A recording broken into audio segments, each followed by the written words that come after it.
Hi guys, Knife Detector here, and I'm gonna get right down to it because y'all should be out detecting knives instead of watching my videos on a Saturday. So I figured I'd pump a quickie out this Saturday to show you on this eBay find. Got this for $10 on eBay. And this is an old one. I think this is about 100 years old. I'm not 100% sure. I would say it's probably like maybe early 1900s. This is a hobo knife, guys. It's a hobo knife. You know, I got this for $10 on eBay, but when I got it, it was just basically a rust nugget. So I pretty much got most of the rust out, but I wanted to show you what I got. And it's really oiled up right now. So as you can see, there's the spoon. It wasn't this clean when I got it. Spoon has snap. Look at that. Still has snap open and closed. Pretty solid, right? You'd think, right? But it does have flaws, this thing. But still, not bad for 100 years old. I got it because I was curious, right? Because, you know, sometimes I see knives on eBay and I'm curious about them. So because of that, you know, to satisfy my curiosity, I buy it, right? And if it's cheap enough, I buy it. And once I satisfy my curiosity, I'm done with it, right? So I think that this is one of those knives. I'm wondering if that's brass. Could that be brass underneath there? Thinking this is a brass fork. Yeah, maybe. Look at that.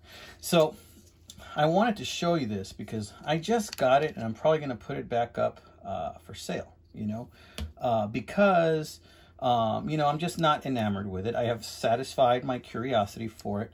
And since I satisfied my curiosity for it, I'm going to go ahead and I'm going to sell it. See those brass liners right there?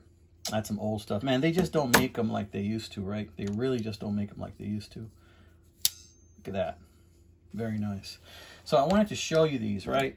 Because I'm going to put this thing back up for sale in case any of you guys are interested. Thing is, it does have a flaw. Let me show you what that flaw is. The flaw is that the blade probably has had more use than anything else, so it's wobbly. Right here, it doesn't wobble. Which tells me that the tang is really worn because it wobbles in this position. So it has really bad play, you know. And yeah, it has some pins there. And if I wanted to, I could hit them. I could sense some movement here that I could probably fix that. I was very interested in trying to figure out what brand this was. And I have a feeling it's a brand called Perez or something like that. Solingen, Germany. I found an exact copy of this knife for sale for like 150 bucks in a website, and I think it's Perez, but I'm not 100% sure. I don't know, your guess is as good as mine. You know, it's very worn. As you can see, there's heavy pitting, you know, everywhere. Oddly enough, the blade still feels a little bit sharp. It does have, oddly enough, a little bit of snap closed and a little bit of snap open, but look how wobbly it is. Not only that, but if it has some movement up and down, you know, that tells me that the tang is really worn on this guy. So to me, it's not even worth, you know, hitting this pin and tightening it because I ain't gonna do much, you know what I mean?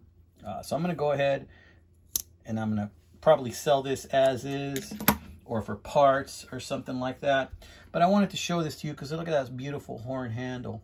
You know, a lot of times when you see a horn handle this old, it's got a lot of flaws because it's been eaten away by bugs and something like that. And this one's pretty good. Look at that. It's got a chip right there, but it's a horn handle. Really nice. So as you know, these hobo knives, you know, they go together like that. So let's close it up. Nice. This spoon, I tell you what. It's a guillotine, the spoon. And let's close that guy up. Right. So we're going to reassemble this thing.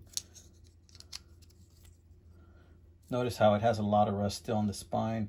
I didn't want to do too much damage to it by taking too much rust out, you know, and maybe damaging some of those nice brass liners. They already do have some damage right there, but they're real pretty in case somebody wants to restore it or do that themselves. And there you go. Yeah, so this is a hobo knife.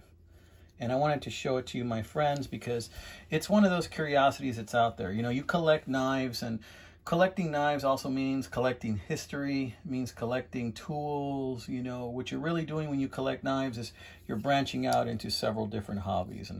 And by default, as has been my my finding, in this knife community is I'm also collecting friends. I want to say hey out there to all my knife buddies, and I want to say happy holidays to y'all. And also want to say happy holidays to Robert Hall from Bluegrass Bushcraft. He's in one of my channel links. You want to check him out, you go to my main page. He's one of my channels I have on there. Robert, he has really cool videos on lamps, Coleman lanterns and stuff. Lots of knife videos too. If you ever want to check out his channel, check it out. So hey Robert, I got your Christmas card, buddy. Thank you so much. Merry Christmas, my friend. Check that out. Just want to remind you guys, I do have a video coming out pretty soon. It's called The Knife Before Christmas. I'm going to do it either like before Christmas, right before Christmas, or I'm going to do it